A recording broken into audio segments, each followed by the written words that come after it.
So iOS 18 has just officially came out, so let's go and take a look at it on the iPhone 14 Pro and see if it's worth installing. Did I say iOS 16? I meant iOS 18, and that's what I meant to say.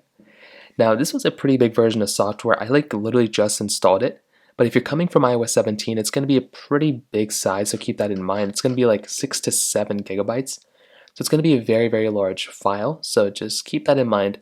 But regardless of that, it's going to be a very big update. There's a lot of stuff going on here. Now, number one, we now have the capability of customizing our home screen, as you probably saw before. I think a lot of people saw this now, but you have the capability of moving your applications wherever you want to on your home screen. So that's something that's really, really cool, and you can kind of change this out wherever you want to.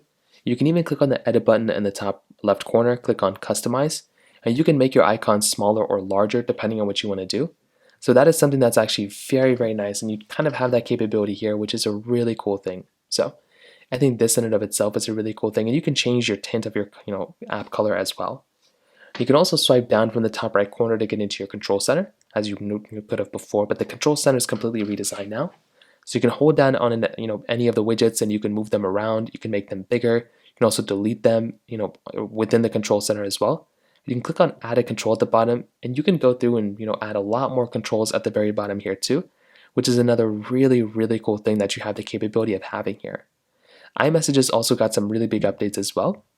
So now we have the capability here of basically going through and having RCS message support, which is really big. I love RCS messaging support, and we have that type of capability here.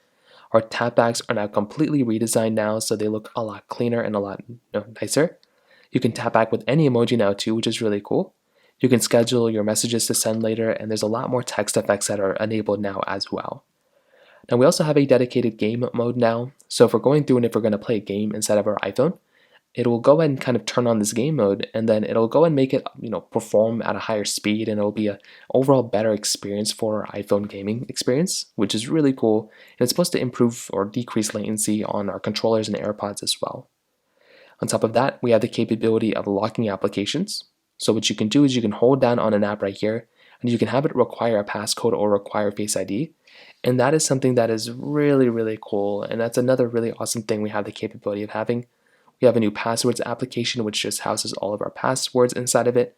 And the Photos app got a really big redesign that a lot of people don't like, including myself, but I guess that's one of those things we're going to have to get used to. So overall, it's a good update. I would recommend installing it maybe in a couple of weeks. I wouldn't really recommend installing it just yet, but it's still a really, really good update, and I'd still recommend kind of going through and updating it to it eventually. So that pretty much covers it up there. If you have any other thoughts or questions, let me know in the comment section below. Hit the like button, that would mean so much, but definitely hit that subscribe button. More importantly than everything else, I love every single one of you guys. Hopefully I'll catch you guys in the next video. Peace out till then.